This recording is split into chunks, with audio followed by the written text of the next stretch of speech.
Kaixo eta ongi etorriak izan gure kanalera. Oraingo honetan geometria analitikoari buruzko ariketa bat ebatziko dugu. Ariketa hau agertu zen 2016 urteko ekaineko azterketan, US azterketan. Eta ariketak dioenez, plano hau eman da, isaken irui gehi bizeta berdin zazpi. Lehenik, zehaztu ezazu 3-8 puntuaren puntu simetrikoa plano horrekiko, eta bigarrenez, kalkulatu 2 puntu simetrikoen arteko distantzia. Orduan, lehenengo ikasidatzeko genituzke planoaren ekuazioa eta puntuaren koordenatuak, eta A' da eskatzen digutena, puntu simetrikoa.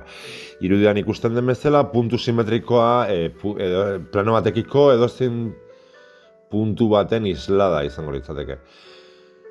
Nola kalkulatuko dugu? Sortuko dugu zuzen bat, perpendikularra dena planoarekiko, eta gure A puntutik pasatzen dena. Eta honela ebaki puntu bat lortuko dugu, eta emandako puntutik ebaki puntura vektore bat erekiko dugu. Eta honela lortuko genuke puntu simetrikoaren koordenatuak. Orduan lehenik badaukagu lortzeko planoarekiko perpendikularra den zuzena. Horretarako aterako genuke n vektorea, planoaren perpendikularra dena, eta ateratzen dena isa i eta zaren koefizientetatik. 1 bati minus iru bi, ez izango litzateke. Eta zuzena beste puntua planotik kanpo dagona, ematen digutena testuan 3-8 puntua dakago. Honekin nahiko dugu zuzen bat sortzeko. Isa 3 gehi lambda, i -8 3 lambda, eta z 4 gehi lambda izango ditugu. 3-8 puntuaren koordenatuak dira, eta bat -3 bi da lambdaren koefizienteak vektore normalaren balioak dira, edo koordenatuak. Orduan, zuzen honek daukan ezaugarria da, perpendikularra dela planoarekiko, eta A puntutik igarotzen dela. Beraz, urrengo urrats batean kalkulatuko dugu zuzen honen eta planoaren arteko ebaki puntua. Intersección con plano edo ebaki puntua planoarekin. Beraz, hor daukagu planoa eta R zuzena eraiki duguna, perpendikularra dena planoarekiko, eta bakarrik egingo dugu ordezkatu isa, i eta zetan planoaren ekuazioan, ekuazio parametrikoaren balioak. 3 gehi lambda, -8 3 lambda, 4 gehi bi lambda. Eta honela eraiketak eginaz, 14 lambda berdin -28 lortuko dugu, beraz lambda berdin -2. Lambdaren balioa -2 izanik, M puntua aterako dugu, M puntua lortuko dugu, zeina zuzena eta planoaren arteko ebaki puntua den. Nola lortu dugu? Lambda R zuzenean ordezkatuz. -2, lambdaren -2 balioa. 3 bi bat, -8 3 bider -2, -2, eta 4 gehi 2 bider -2, 4 beraz 0. Eta honela lortuko genuke A' edo puntu simetrikoaren koordenatuen balioak. Nola? Urrengo diapoan ikusiko dugu zehazki, baina A puntutik M puntura dagoen tarte diferentzia berdinean isa, i eta z koordenatutan, gehituko genioke M puntuari, eta horrela lortuko ditugu A'-aren, puntu simetrikoaren koordenatuak.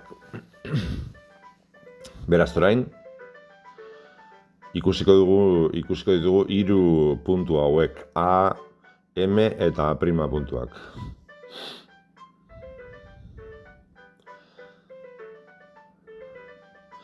Dena dela hor azalpena jarraitzen dugu pixka bat diferentzia hori ez kalkulatzen. Zenbat den diferentzia M eta A primaren artean. Baina hobeto ikusiko dugu A, M eta A prima puntuak hiruak jarraian idatzita.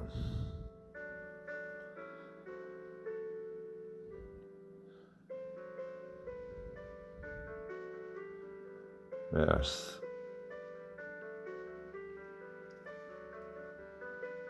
oraintxe ikusiko dugu nola gelditzen den A puntua eta M puntua eta A prima puntuak.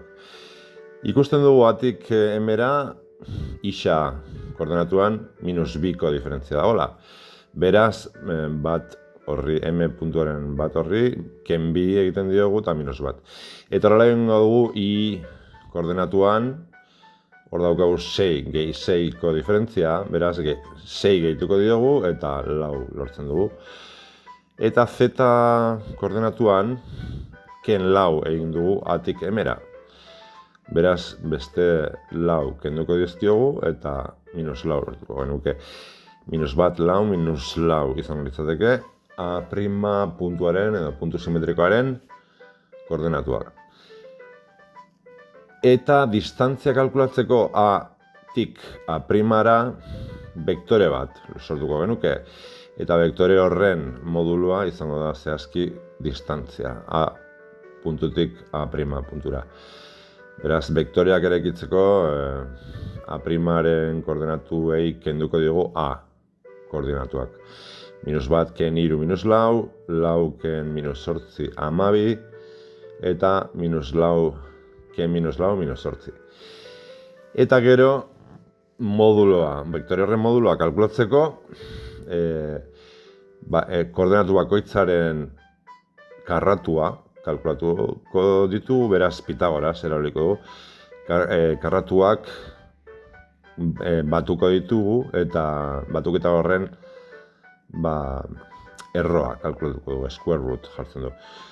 Eta gutxo gara bera 14,97ko unitateko balia ematen dugu. Hori izango litzateke distantzia A eta A primaren artean. Eta zehazki hori eskatu digute testuan. Eta orain ikusiko genituzke espazioan bi puntu horiek A eta A prima planoa gorriz dago eta A puntua urdinez, M puntua punto medio edo erdiko puntua urdinez eta grisez A prima puntua edo puntu simetrikoa. Horrela ikusten dugu denak hiru puntu hauek lerrokatuta daudela eta perpendikularra izango litzatekeela hiru puntu horietatik igarotzen den zuzena. Horrelako ebazpenak, horrelako azalpenak gustuko badituzue, harpidetu zaitezte kanal honetara eta saka ezazue gustatzen zait botoia. Mila esker.